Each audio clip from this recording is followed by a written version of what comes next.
సుమారు 5.5 ఏళ్ల నిరీక్షణ. సినిమా ప్రారంభం నుండి అన్నీ అపశకునాలే, అడ్డంకులే. ఎట్టకేలకు ఈరోజు హరిహర వీరమల్లు ప్రేక్షకుల ముందుకు వచ్చింది. 2 రోజుల క్రితం వరకు సినిమాకు అంత హైప్ లేదు.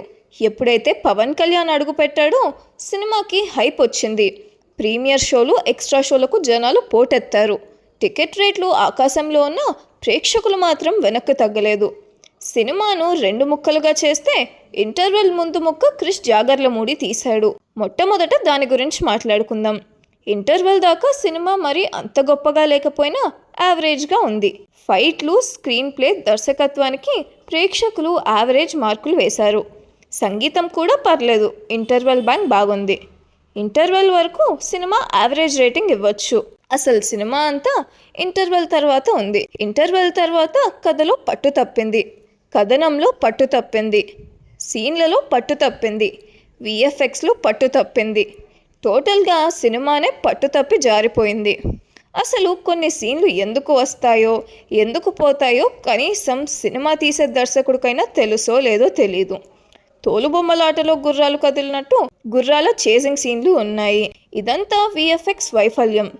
గ్రీన్ మ్యాట్ మీద షూట్ చేసిన విఎఫ్ఎక్స్ మీద దృష్టి సారిస్తే మంచి ఫలితం ఉండేది.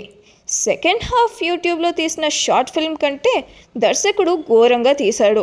థియేటర్లో కూర్చున్న ప్రేక్షకుడు అసహనం ఫీల్ అవుతాడు. అసలు పవన్ కళ్యాణ్ లాంటి స్టార్ హీరోకు దర్శకత్వం వహించే భాగ్యం రావటమే ఒక అదృష్టం. అలాంటి అవకాశాన్ని దర్శకుడు జ్యోతికృష్ణ ఉపయోగించుకోవడంలో ఫెయిల్ అయ్యాడు.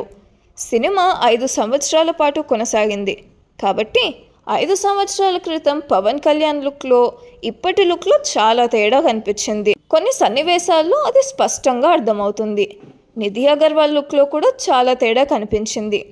అసలు క్లైమాక్స్ అయితే మరీ ఘోరం. అసలు ఏమీ విషయం చెప్పకుండా ముగించారు. బాహుబలి సినిమాకు వై కట్టప్ప కిల్డ్ బాహుబలి అన్న ట్యాగ్ లైన్తో ఇంట్రెస్ట్ క్రియేట్ చేశారు.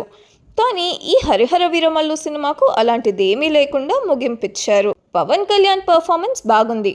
కీరవాణి పాత్రకు కొంతవరకు న్యాయం చేశాడు. ఓవరాల్గా చెప్పాలంటే పవన్ కళ్యాణ్ తప్ప ఈ సినిమాలో ఎవరూ తమ పాత్రకు న్యాయం చేయలేకపోయారు. పవన్ కళ్యాణ్ వీరాభిమానులు కూడా సినిమా చూసి నిరాశతో, కోల్పోయిన సహనంతో బయటకు వస్తున్నారు. పవన్ కళ్యాణ్ రాజకీయం, సినిమా అనే 2 పడవలపై కాల్పెట్టి ప్రయాణిస్తున్నాడు. అందుకే ఈ సినిమాపై పూర్తి దృష్టి పెట్టలేకపోయాడు. భవిష్యత్తులో జాగ్రత్తలు తీసుకుంటే తప్ప ఇలాంటి డిజాస్టర్ నుంచి సినిమా కాపాడుకోలేడు.